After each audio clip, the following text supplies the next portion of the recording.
오늘 이 시간 우리가 함께 나눌 하나님 말씀은 사사기 16장 1절부터 20절 말씀이 되겠습니다. 사사기 16장 1절부터 20절까지 말씀인데 이 시간 함께 받들어 읽기로는 19절과 20절 말씀 두 구절만 함께 읽겠습니다. 그녀가 그로 하여금 자기 무릎을 베고 잠자게 하고는 사람을 불러 그의 머리털 7 타리를 밀게 한 뒤 그를 괴롭게 하기 시작한즉 그에게서 그의 힘이 떠났더라. 그녀가 이르되 삼손이여 블레셋 사람들이 당신을 덮치고 있느니라 하매 그가 잠에서 깨며 말하기를 내가 예전에 다른 때와 같이 나가서 내 몸을 흔들리라 하였더라. 그는 주께서 자기를 떠나신 줄을 깨닫지 못하였더라. 아멘. 오늘 말씀 위해서 이 시간 함께 기도하겠습니다.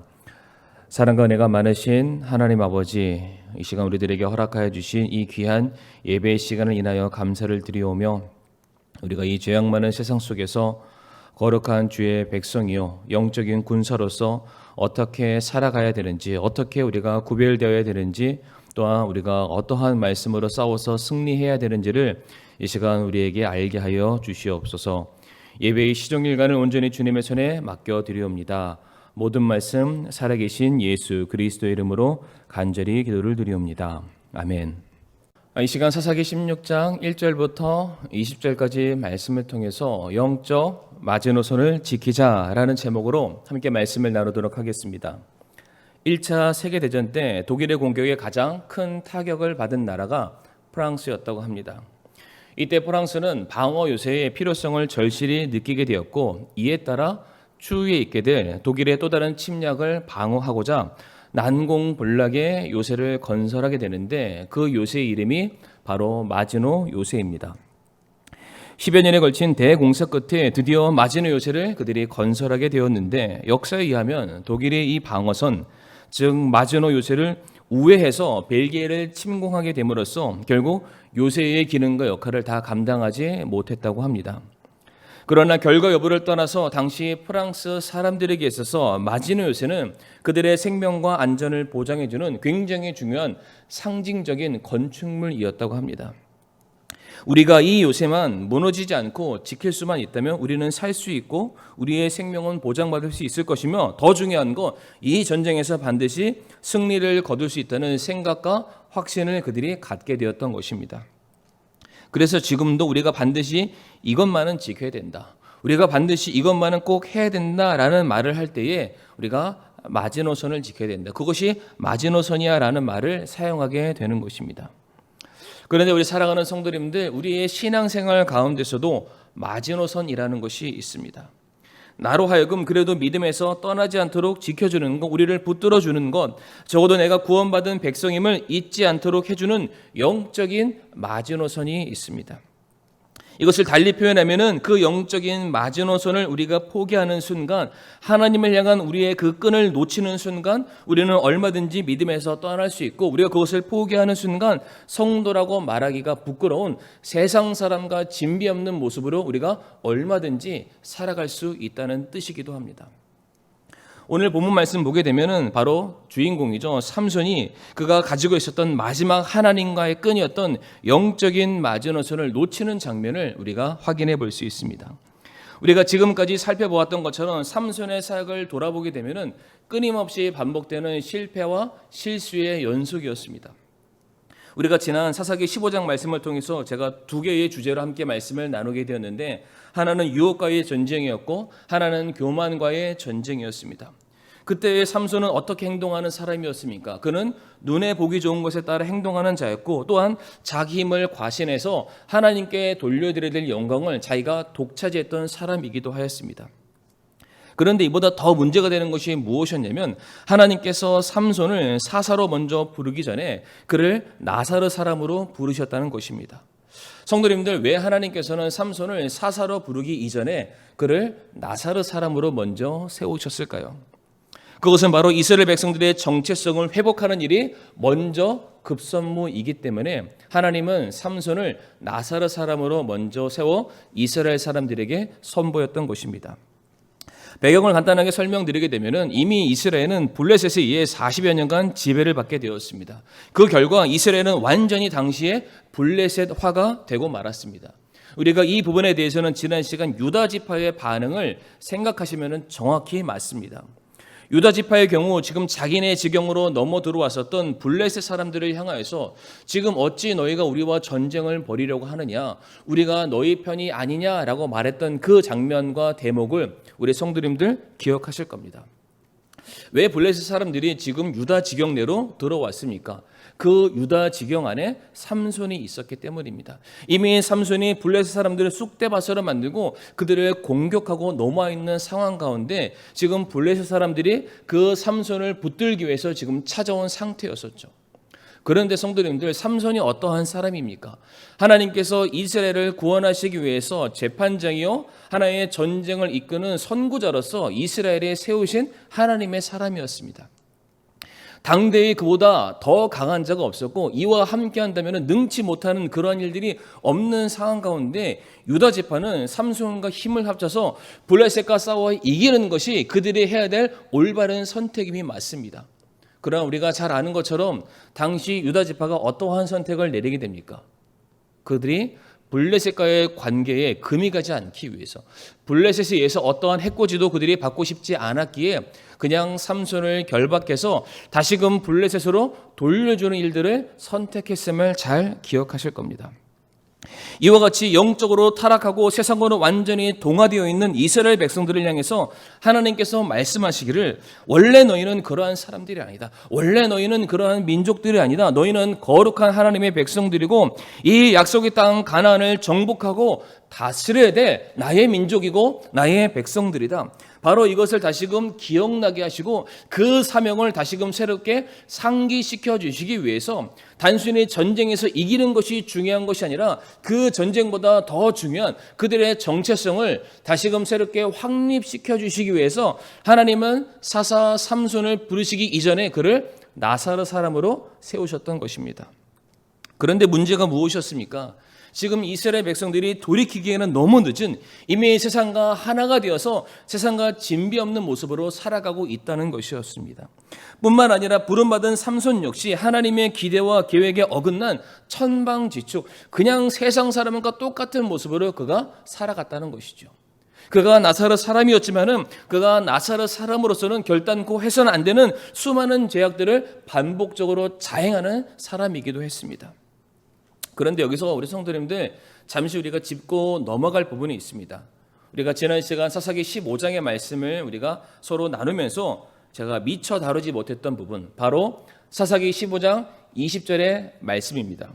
사사기 15장 20절의 말씀을 읽어보게 되면 블레셋 사람들의 시대에 그가 20년 동안 이스라엘을 재판하였다라고 되어 있습니다. 여기서 누가 20년 동안 이스라엘의 재판장으로 서 있었던 것입니까? 바로 사사 삼손입니다. 삼손이 그가 사사로서 능력을 발휘하여 등장하는 순간부터 우리가 다음 시간에 함께 말씀을 나누겠지만 이제 삼손의 최후의 모습을 우리가 살펴보게 되면은 그 어디 하나 자랑스러운, 그 어디 하나 본받을 만한, 그 어디 하나 칭송을 받을 만한 그런 모습을 우리가 어디에서도 찾아볼 수가 없다는 것이죠. 그런데 그러한 삼손이었음에도 불구하고 하나님께서는 그를 이스라엘을 위한 사사로서 20여 년간 그를 사용하시게 됩니다. 성도님들, 바로 이 말씀이 오늘날 살아가는 우리들에게 주고자 하는 메시지가 무엇이겠습니까? 그것은 바로 하나님께서 삼손을 향해 계획하신 그 일들은 반드시 이루신다. 하나님께서 그 일들을 반드시 성취하신다는 뜻이 그 안에 담겨져 있는 것입니다. 다시 말해 하나님께서는 자신이 세우시고 작정하신 그 일들에 대해서는 반드시 하나님이 책임지신다는 것을 우리에게 말씀해 주고 있는 것입니다. 로마서 11장 29절 말씀 보게 되면 하나님의 선물들과 부르심에는 뜻을 돌이키는 일이 없다라고 말씀하고 계십니다. 하나님께서 하시는 일에는 결코 후회하시거나 그것을 뒤로 물으시거나 변경하는 일이 결단코 존재하지 않는다는 것입니다. 성도님들, 하나님께서는 당대의 삼손 말고도 얼마든지 많은 사람들을 들어 사용하실 수가 있었습니다. 그러나 하나님께서 삼손을 부르시고 이 땅에 태어나게 하시면서 그에게 하셨던 약속이 있습니다. 내가 그를 통해서 이스라엘 백성들을 건져낼 것이고 그를 통해서 이 땅에 하나님의 영광의 빛이 무엇인지를 보게 하실 것을 하나님께서 친히 삼손을 통해서 약속하셨기 때문에 하나님은 그의 죄의 많음과 그의 연약함과 그의 무지함에도 불구하고 그를 20년간 당대의 유일한 사서로 그를 사용하시게 되었다는 것입니다. 하나님께서는 사람의 능력과 재능이 필요한 것이 아니라 그 사람을 통해서 하나님의 능력과 뜻과 계획을 밝히 보여주시기를 원하고 계십니다. 그러하기에 그 사람이 다른 사람들보다 조금 더 낫다고 해서, 아니 반대로 그 사람이 다른 사람들보다 조금 부족하다고 해서 갑자기 하나님의 뜻을 변경하거나 바꾸거나 무르거나 후회하는 일은 결단코 존재하지 않습니다. 하나님께서는 어떠하든지 간에 그 사람을 통해서 이루겠다라고 약속하시고 선언하신 그 모든 말씀들에 대해서는 반드시 이루시는 분이십니다. 에베소서 2장 10절 말씀 보게 되면 우리는 그분의 작품이요 그리스도 예수님 안에서 선한 행위를 하도록 창조된 자들이다 라고 성경은 우리에게 말씀하고 있습니다. 하나님께서 여기 계시는 우리 모든 성도님들 한 분 한 분을 향해서 놀라운 계획을 가지고 계시며 이제 그 일을 이루어 가심에 있어서 우리의 필요한 모든 것들을 공급하시고 또한 그 모든 일들 가운데에 하나님의 선한 일이 반드시 이루어지도록 돕는 분이십니다. 그런 하나님께서는 우리를 포기하지 아니하십니다. 하나님의 영광을 위해서 하나님의 뜻과 계획을 이루시기 위해서 끝까지 하나님은 우리를 바라보실 때에 참으시고 인내하시고 우리를 붙드시고 사용하는 분이심을 우리 성도님들 믿으시기를 바랍니다. 반복되는 실수와 실패에도 불구하고 기다리시고 인내하시며 언젠가는 우리를 들어 승리케 하시는 그 하나님을 향하여서 우리 성도님들 오늘도 감사의 찬양을 돌려드리시길 바라며 그 하나님의 기대하심과 그 하나님의 뜻하심에 동일하게 발맞춰 나아가시는 순종하는 하나님의 백성들이 되시기를 간곡히 부탁을 드립니다. 다시 말씀드리지만 하나님은 우리를 포기하지 아니하십니다. 우리가 하나님을 포기하지 아니하고 끝까지 하나님을 신뢰하고 붙들고 순종하고자 함으로 우리가 나아가게 된다면 하나님은 우리를 통해서 놀라운 일을 이루실 것을 믿으시고 확신하시길 바랍니다. 자, 그런데 여기서 중요한 것이 무엇이냐면 하나님께서 이렇게 우리를 기다리시고 인내하시고 참으시고 도와주시는데 여기에 딱 하나 전제가 있다는 것입니다. 여기에도 한 가지 마지노선이 존재한다는 것이죠. 그것이 무엇입니까? 그래도 우리가 하나님을 붙들려 할 때, 그래도 우리가 하나님을 의지하려 할 때에 적어도 내가 하나님의 백성이고 내가 하나님의 종이고 하나님의 일꾼이라는 그 사실, 그 정체성을 잊지 않고 하나님께 나아갈 때에 하나님께서는 그런 우리를 도우시고 사용하시게 되는 것입니다. 우리가 그 사실이죠. 내 신앙의 정체성을 포기하고 이 세상과 진배 없는 모습으로 살아가게 된다면 하나님은 더 이상 우리를 사용하실 이유가 없습니다. 하나님은 더 이상 우리를 구하실 이유도 없고 우리에게 어떠한 도움도 주실 목적과 근거를 찾을 수가 없다는 것이죠. 그래서 이제는 하나님을 떠난 그 사람들을 향해서 하나님께서는 구원의 손길을 베풀기보다는 하나님의 뜻하심과 계획에서 스스로 멀리 떠났기 때문에 그 사람을 향해서 하나님은 책망과 채찍의 심판을 우리에게 주실 수밖에 없다는 것입니다. 사랑하는 성도님들, 오늘 본문에 나와 있는 이 삼손의 정체성이 무엇이었습니까? 그가 사사이기도 했지만 그는 하나님의 부름받은 나사르 사람이었습니다. 나사르 사람이란 무엇을 말합니까? 하나님의 특별한 계획을 위해서 거룩히 구별된 사람이라는 뜻을 가지고 있습니다. 그러하기에 나사렛 사람은 자기만을 위한 삶을 살아서는 결단코 안 되고 하나님의 거룩하심을 드러내는 그러한 삶을 그가 반드시 살아야만 했습니다. 복습하는 차원에서 나사렛 사람이 반드시 지켜야 될 커다란 세 개의 카테고리, 세 개의 명령이 무엇이었습니까? 첫 번째로 나사렛 사람은 포도주나 독주 혹은 포도 열매를 통해서 비롯된 그 어떠한 것으로부터 그는 반드시 멀리 떨어져야만 했습니다. 왜 그렇습니까? 에베소서 5장 18절의 그 말씀처럼 술 취하지 말라 이는 방탕한 것이니 오직 너희는 성령으로 충만하라 라고 말씀하신 것처럼 나사렛 사람, 하나님의 거룩히 구별받은 하나님의 사람들은 이 세상의 성공과 정욕과 쾌락으로 그의 마음을 가득 채울 것이 아니라 바로 성령 하나님의 말씀, 하나님의 임재가 그의 삶을 가득 채우는 그런 삶을 반드시 살아가야만 합니다. 두 번째로 나사렛 사람은 시체나 부정한 것에 그가 가까이 할 수 없었습니다. 왜 그렇습니까?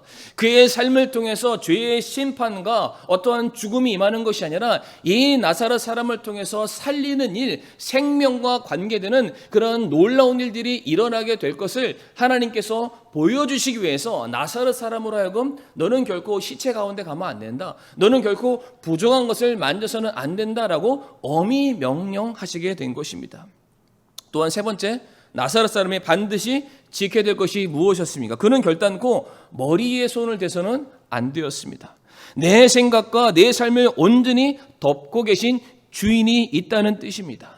이제 하나님께서 내 삶을 주관하시고 내 위에 머리 되시고 내 위에 왕 되신 분은 오직 하나님 한 분밖에 계시지 않음을 나타내 보이는 외견적인 상징물이 바로 그의 머리에 손을 대지 않는 것이었습니다. 바로 이와 같이 구별된 자로서 하나님께 자신의 모든 삶을 드리는 이 나사렛 사람인 삼손에게 하나님께서는 그 구별됨에 합당한 능력과 힘을 그에게 부어주시고 선물로 허락하시게 된 것입니다.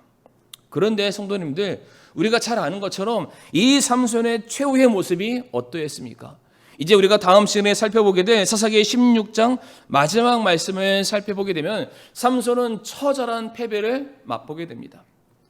그의 두 눈은 뽑히게 되었고 그의 다리에는 놋줄로 매이게 되었고 노예가 되어서 감옥 안에서 맷돌이나 돌리는 짐승과 전혀 다를 바 없는 신세가 되고 말게 되었습니다.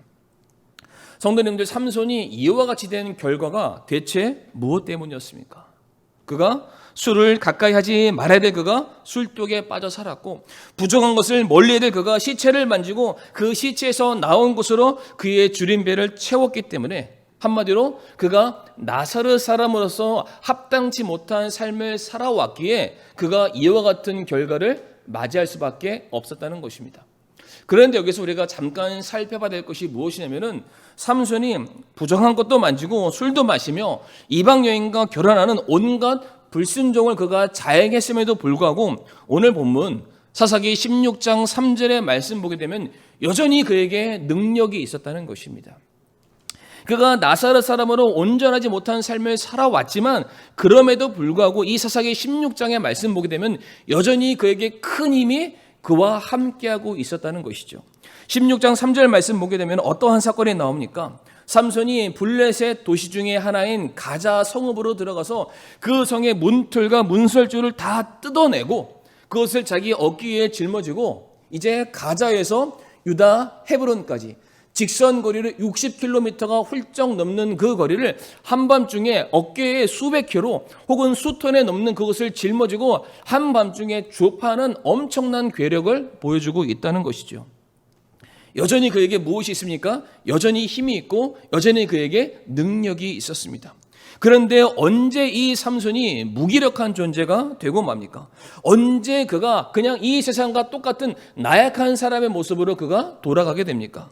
그것은 바로 그가 마지막 그가 지키고 있었던 그의 유일한 한 가지죠. 그의 신앙의 정체성을 상징하는 마지노선 머리카락을 그가 포기하게 되었을 때, 머리카락이 그의 머리에서 떠나게 되었을 때에 삼손의 모든 것들이 무너져 내리게 된 것입니다. 사사기 16장 17절 말씀 보게 되면 이에 그가 자기의 온 마음을 털어놓고 그녀에게 이르되 내 머리에 삭도를 대지 아니하였나니 나는 내 어머니 태에서부터 하나님께 바친 나사렛 사람이었노라. 만일 내 머리를 밀면 내 힘이 내게서 떠나고 내가 약하게 되어 다른 사람과 같게 되리라 라고 말합니다. 사사기 14장에서 삼손이 딥난 여인에게 마음을 빼앗겨서 그녀에게 모든 것을 실토했던 것처럼 이번에도 삼손은 들릴라의 간청에 이기지 못하고 여러 차례 설득 끝에 자기 힘의 근원을 그가 실토하게 됩니다. 내가 바로 나사렛 사람이다. 내 모든 권위와 내 모든 힘은 바로 이 머리에서 나온다라고 그가 실토하게 되었던 것입니다. 물론 성도님들, 삼손의 그 힘과 능력을 그가 잃어버린 것은 순순히 그 머리카락 자체에 있었던 것은 아니었습니다. 오늘 본문이죠. 사사기 16장 20절 말씀 보게 되면 그가 머리카락이 잘리게 되면서 바로 주께서 하나님께서 그를 떠났기 때문에 그에게 있었던 모든 능력이 사라지게 된 것입니다. 그렇지만 분명한 것은 머리는 삼손의 현재의 신분과 정체성을 반증하는 것이며 삼손 위의 주인이신 하나님의 계심을 나타내는 증거물이면 틀림이 없는 사실입니다. 그러한 머리카락, 즉 나사렛 사람임을 증명하는 것을 삼손이 자신의 정욕에 이끌려서 이 세상의 속임수에 넘어가서 포기해버리는 바로 그 순간 삼손의 머리 대신 하나님이 그에게서 떠나는가 동시에 그에게 모든 능력이 사라지게 된 것입니다. 삼손의 그동안의 삶을 보게 되면 무엇 하나 온전한 것은 단 하나도 없었습니다. 그럼에도 불구하고 여전히 삼손에게 그 머리카락이 남아있는 순간 그는 나사렛 사람이라는 것이 증명되었고 그것 때문에 적어도 그가 이스라엘을 대표하는 사사로서 블레셋과 싸워서 이길 수가 있었던 것입니다. 그때마다 적어도 하나님께서는 삼손을 들어 사용하셨고 그에게 능력을 주실 수 있는 근거와 계기가 있었지만 그가 그 머리카락을 포기하는 순간 그가 하나님과 마지막 남아있는 그 유대의 끈이죠. 마지막인 영적인 끈 마지노선을 그가 놓치는 순간 삼손은 다른 사람들과 똑같은 아무것도 아닌 존재가 되고 말았다는 것입니다. 다시 말해 삼손에게 있어서 그의 머리카락은 그의 영적 마지노선 마지막 끈이었습니다. 그거 자체가 능력은 아니었지만 그거 자체가 하나님과 그를 연결해주는 마지막 유일한 끈이었다는 것입니다. 그래서 적어도 그가 그것을 붙들고 있는 순간 그가 부족함에도 불구하고 능력 있는 삶을 살았지만 그가 그것을 포기하는 순간 그는 모든 것을 다 잃어버리고 이 세상의 종이요 노예가 되는 삶을 살게 되었다는 것입니다. 말씀을 마무리하면서 우리 사랑하는 성도님들 우리도 마찬가지다라고 말씀을 드릴 수가 있습니다. 혹시 우리 사랑하는 성도님들에게 있어서 하나님과 관계를 맺어주는 영적인 끈은 무엇이 있습니까? 비록 내가 바쁘고 힘든 생활 가운데서도 내가 적어도 이것만은 놓치지 않고 하나님과의 유대관계를 내가 지키길 원한다. 나의 몸된 이 교회의 지체여 성도로서 내 본분과 내 의무를 내가 다하겠다고 다짐하면서 내가 그래도 교회를 위해서는 내가 반드시 이것만은 꼭 지키리라 약속하신 것이 혹시 무엇이 있으십니까? 성도님들 왜 이것이 중요합니까? 성도님들에게 있어서 적어도 내가 이것만은 해야 되겠다. 내가 이것만은 놓치지 말자. 내가 반드시 이것만은 꼭 순종하리라 했던 그것이 현재 성도님들의 신앙생활과 믿음을 붙들어주는 유일한 끈이 되기 때문입니다. 혹시 그것이 예배에 참석하는 것입니까? 혹시 그것이 내가 날마다 하나님의 말씀을 묵상하고 공부하는 것입니까? 아니 새벽을 깨면서 기도하는 그 시간입니까? 아니면 내 삶과 내 시간을 들여서 헌신하는 것입니까? 아니면은 하나님께서 내게 주신 그 축복이죠 물질을 하나님께 드리는 것입니까? 그것이 무엇이 되었든지 간에 그래도 내가 이것만큼은 내가 하나님과의 관계 속에서 내가 놓치지 않고 반드시 하겠다. 내가 그래도 이 교회의 몸된 지체이기 때문에 내가 한 부분이기 때문에 내가 이것만큼은 내가 놓치지 않고 반드시 내가 이것을 하겠다라고 결심한 것이 대체 무엇이 있으십니까? 그래도 우리 성도님도 한번 우리들의 지난 삶을 돌이켜 보시길 바랍니다. 우리들의 삶 속에서 무엇인가 우리가 대단한 일을 우리가 그동안 해왔습니까? 엄청난 업적을 이루어왔습니까? 그러지는 않습니다. 그럼에도 불구하고 날마다 하나님의 은혜와 돌보심과 선한 인도하심이 우리들의 삶 속에 있을 수 있었던 것은 그래도 우리가 하나님의 손을 놓치지 않고 하나님과의 관계를 우리가 끊어뜨리지 않으려는 어떠한 영적인 끈을 붙들고 기도로 나아가고 예배로 나아가고 말씀을 붙들고 우리가 하나님과 씨름하고자 하는 그러한 한 가지 영적인 끈이 있어 왔기 때문에 우리가 오늘날 이 시간까지 이렇게 신앙의 경주를 해올 수가 있었던 것입니다.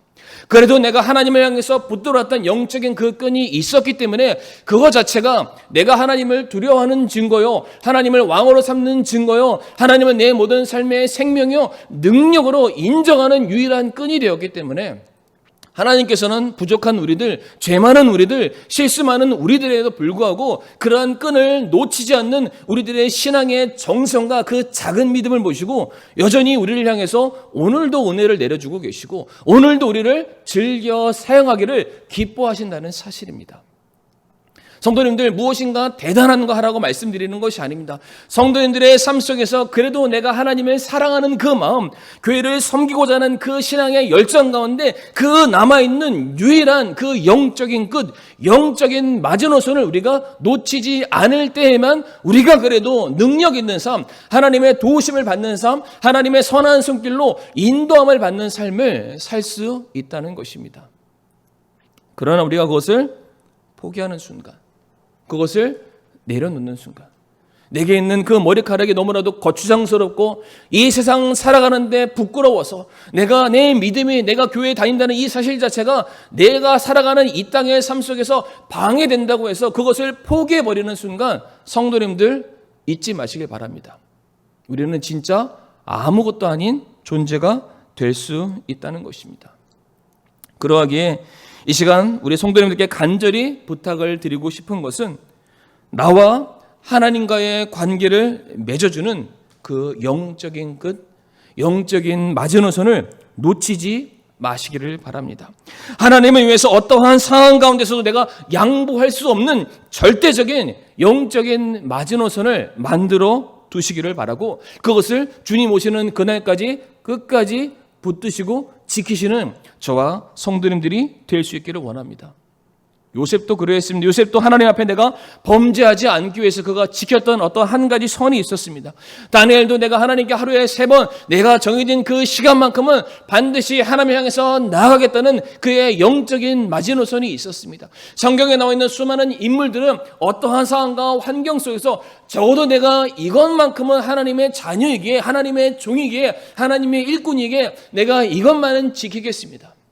그들이 그것을 지켰을 때에 하나님께서 그들을 통해서 놀라운 역사를 이루셨음을 기억하시면서 나의 삶 속에 있는 하나님과의 관계를 이어주는 그 영적인 끝, 영적인 마지노선이 내 삶 속에서 더 많아지게 해달라고, 더 두터워지게 해달라고, 바로 그 끈을 통해서 내가 하나님께 쓰임받는 놀라운 종이요 일꾼 될 수 있게 해달라고 귀한 고백을, 신앙 고백을 남기시는 저와 성도님들이 될 수 있기를 바라며 오늘 이 시간 말씀을 마치도록 하겠습니다. 함께 이 시간 기도하겠습니다. 하나님 아버지 감사합니다. 이 시간 우리들에게 주신 이 말씀을 인하여 감사를 드리오며 삼손이 그에게 남아있었던 마지막 하나님과의 유대의 관계의 끈을 놓게 되었을 때에 그의 모든 것을 잃어버렸음을 우리가 잊지 않게 하여 주시옵소서. 하나님과의 우리가 영적인 끈, 영적인 마지노선, 유대관계, 우리가 하나님을 붙들고자 하는 모든 우리 신앙의 열정들이 하나님 끊어지지 않게 하여 주옵시고 더욱더 뜨거워지고 두꺼워지고 더욱더 간절해질 수 있도록 인도하여 주시옵소서. 그래서 우리들의 삶을 통해서 하나님의 영광 드러날 수 있게 해주시고 우리들의 삶을 통해서 더 놀라운 열매 맺어지게 하여 주시옵소서. 감사드리며 모든 말씀 살아계신 예수 그리스도의 이름으로 간절히 기도를 드리옵니다. 아멘.